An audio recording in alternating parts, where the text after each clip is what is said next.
Most people start intermittent fasting for weight loss. Some do it for health. Others because everyone on social media is doing it. But here's the uncomfortable truth. Intermittent fasting doesn't always protect your heart. In some cases, it quietly puts it under stress. And the scary part? Most people don't realize it until warning signs appear. Let's break this down, simply, honestly, and without hype. Your heart is not like your muscles. It doesn't get rest days.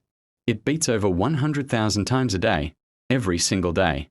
And what does it need to do that? Consistency, steady energy, stable hydration, balanced minerals, calm hormones. Now think about what intermittent fasting does. Long hours without food, sometimes without enough water. Blood sugar goes up, then crashes. Stress hormones spike. Your body calls this survival mode. Your heart feels it as stress. First problem, blood sugar drops. When you fast, blood sugar falls. For some people, that's fine. But for many others, especially those with insulin resistance, stress, or poor sleep, that drop triggers adrenaline. Adrenaline increases heart rate, raises blood pressure, makes your heart beat harder and faster. That's why some people feel a heart palpitations, or anxiety, a shakiness, a sudden fatigue. That's not fat burning. That's your heart responding to stress. Second issue, electrolyte imbalance. Your heartbeat depends on minerals like sodium, potassium, and magnesium. When people fast and don't hydrate properly, these levels drop. That can disturb the heart's electrical rhythm. Sometimes you feel skipped beats, sometimes racing heart, sometimes nothing, until damage slowly builds. This risk becomes higher if you drink lots of coffee, exercise hard while fasting, or eat very low carb, sweat a lot. Your heart is an electrical engine. Mess with the wiring, and problems start quietly. Third problem, dehydration and blood pressure swings. During fasting, many people simply forget to drink enough water. Less water means thicker blood. Thicker blood means the heart must pump harder. That increases strain on the heart muscle, the arteries, a blood pressure control. For people already dealing with high or low blood pressure, this can be dangerous. Now here's something almost no one talks about.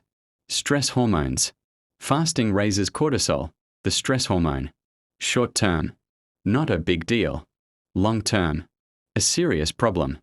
High cortisol increases blood pressure, increases inflammation, increases heart disease risk. And guess what? Many people who fast are already stressed. Poor sleep, long work hours, mental pressure. Fasting on top of that pushes the heart even harder. Another big mistake, overeating in the eating window. People fast all day, then eat huge meals in a short time. This sudden load forces blood to rush to the digestive system. The heart works overtime. Blood pressure spikes. Inflammation increases. Doing this daily creates a feast and stress cycle your heart never signed up for. So who should be extra careful? People with heart disease, or anyone with palpitations or irregular heartbeat, diabetics or pre-diabetics, people on blood pressure medication, highly stressed individuals, people who feel dizzy or anxious while fasting. If fasting makes you feel worse, that's feedback, not weakness. Now let me be very clear. This does not mean fasting is always bad. It means fasting is not one size fits all.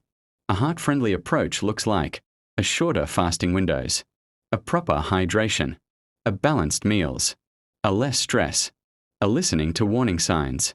Your heart doesn't care about trends. It cares about balance. Here's the real question I want you to think about. Are you fasting because it's helping your body? Or because social media told you it should? Because weight loss means nothing.